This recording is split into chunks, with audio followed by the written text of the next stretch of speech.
आल्या पावसाच्या सरी, भिजल्या डोंगरदरी, जरे हिरव्या शिवारी, गाव दिसले गोदरी. वाट मोडी नाग मोडी, जशी नागिन सळसळे, दोन्ही टापूच्या मधून कांग नदी खळखळे, कांग नदी खळखळे. मित्रांनो नमस्कार. माझ्या पाठीमागे दूरवरती डालकीची धार कोसळती आहे. त्याचा व्हिडिओ तर तुम्ही नक्कीच बघितला असेल. मात्र ह्या ठिकाणी पुन्हा येण्याचं कारण म्हणजे ह्या ठिकाणी आपल्याला एक ताई भेटलेल्या आहे, ज्या गोदरी गावातल्या आहे. त्या ताईची ओळख मी तुम्हाला करून देतो. त्यांनी अतिशय सुंदर ह्या आपल्या अजिंठ्याच्या डोंगरावर आणि अनेक प्रकारच्या प्रश्नावर सुंदर अशा कविता लिहिलेल्या आहेत. तर आपण ताईची ओळख करून देतोय तुम्हाला. तर ह्या आहे गोदरी ह्या गावातल्या ज्योतिताई तायडे आणि त्यांच्या शब्दामध्ये एक कविता आपण आता ऐकूया.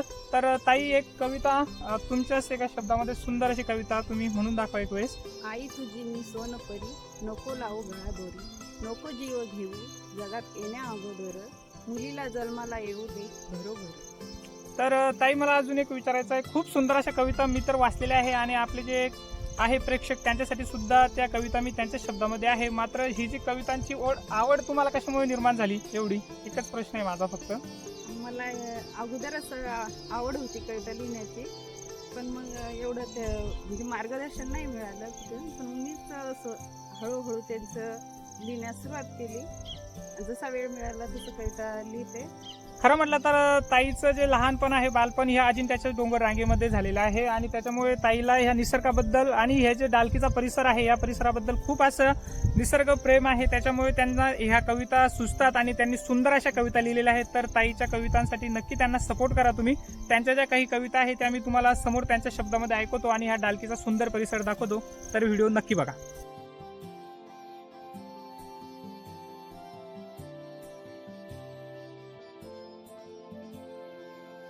रान हिरव हिरव, गडत धुक्यात बुडावं, मेघ दाटले दूर दूर, झाडे घन दाट, नाग मोडी डालकीची वाट, गगन निळे रान फुले गंध दरवळे, मेघ पाडतो थेंब टपुरे, गवतावरती मोत्याची सरे, हर्ष वाटतो मज फिरून डोंगर धरे, खळखळून वाहतात निर्मळ झरे, मऊ मऊ ती गवत गाभी, उंच उंच अंजन झाडी वाकून बघती, कोकिळ गाते मंजुळ गाणी, मोर नाचतो ताल धरून, रान हिरव हिरव, गडत धुक्यात बुडावं.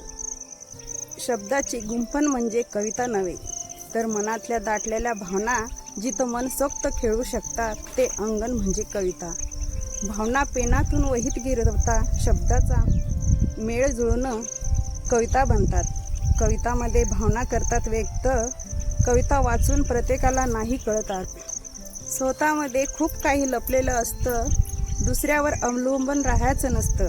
वाटलं ते मनाला करावं, जगण्याचा आनंद शोधावा, बाई पण भारी देवा, बाई पण भारी देवा, मर्यादित राहून सर्व काही करा, मराठी पेहराव केसात गजरा, बाई पण भारी देवा, बाई पण भारी देवा, छोट्या मोठ्या गोष्टीत लपलाय आनंद, छोट्या मोठ्या गोष्टीत लपलाय आनंद, तो प्रत्येक स्त्रीला शोधता यावा, बाई पण भारी देवा, बाई पण भारी देवा.